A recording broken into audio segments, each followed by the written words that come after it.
ఈ కూటమి అనేది ఆదర్శవంతమైన లక్ష్యాలు, కొన్ని రాజకీయ అంటే ప్రజలకు మేలు చేయాలనుకునే తలంపుతో తీసుకునే రాజకీయ నిర్ణయాలు.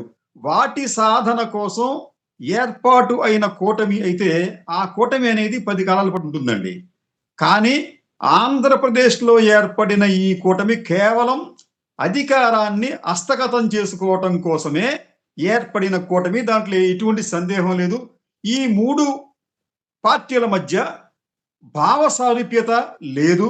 సిద్ధాంతపరమైన వైరుధ్యాలు చాలా అపారంగా ఉన్నాయి. దీనికి ముందు ఈ కూటమిగా ఏర్పడటానికి ముందు ఈ 3 పార్టీల నాయకులు ఒక పార్టీ మీద మరో పార్టీ దుమ్మెత్తి పోసుకుంటూ కాలం గడిపిన పార్టీలే. అయితే వీరిని ఎవరు ఏకం చేశారు అంటే అధికారం కోసం వీరందరూ ఏకమయ్యారు. అధికారంలోకి వచ్చిన తర్వాత సహజంగానే మనం ఏమనుకోవాలంటే అధికారం వచ్చిందంటే 5 ఏళ్ల పాటు వీళ్ళు అధికారం అనుభవిస్తారని చెప్పి అనుకుంటాం. కానీ ఈ అధికారంలో ఉన్న వాళ్ళలో కొన్ని వర్గాల వారు ఇతర వర్గాల వారి మీద అనుమానాలు, అపోహలు కలిగి ఉండటం, లేకపోతే ఇతర వర్గాల వారు ఏదైనా ఆధిపత్య ధోరణి ప్రదర్శిస్తూ ఉంటే దానిని చూసి సహించలేకపోవటం, ఇవన్నీ జరుగుతూ ఉంటాయి.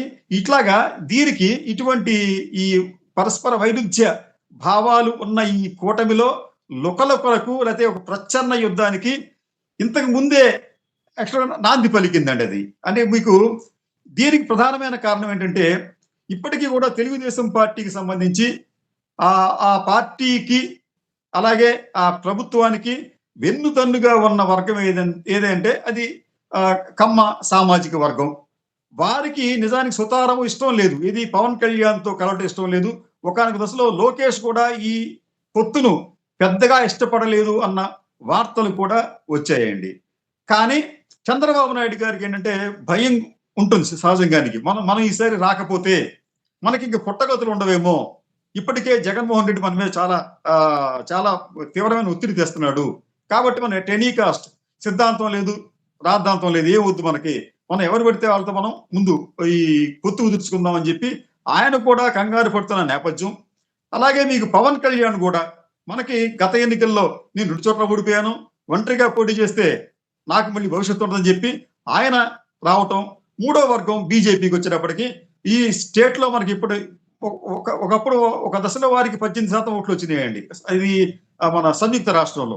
తర్వాత చూస్తే వారికి గత ఎన్నికల్లో అంతకుముందు ఎన్నికల్లో చూస్తే 100 కన్నా తక్కువ ఓట్లు వచ్చినాయి. కాబట్టి మనకి ఉనికి కావాలని చెప్పి వారు కూడా ఇష్టపడి కేవలం అవకాశవాద పొత్తుతో కూడిన కూటమి, ఆ కూటమిలో ఇప్పటికే బీటలు పడినాయి.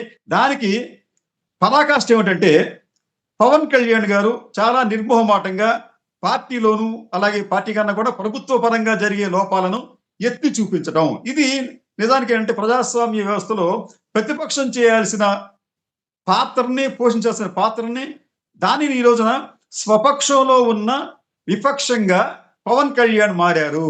ఆయన కారణాలు తర్వాత మనం అన్వేషిద్దాం ఎందుకు ఆ రకంగా మారారు అని చెప్పడానికి.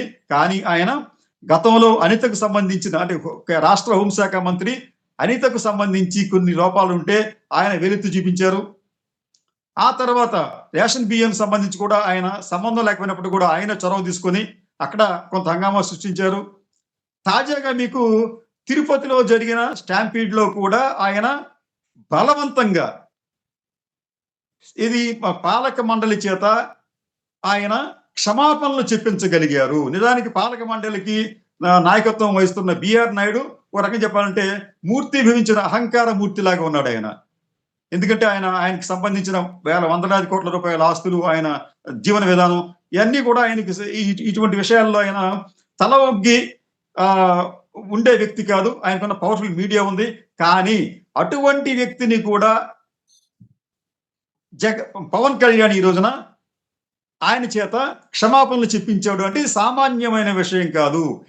ఇటువంటి అంశాల ద్వారా పవన్ కళ్యాణ్ ఒక రకంగా చెప్పాలంటే ఒక పవర్ సెంటర్ గా ఆయన బలంగా తయారవుతున్నాడు అని చెప్పడానికి కొన్ని ఇవన్నీ కూడా మనం సంకేతాలుగా భావించవచ్చు.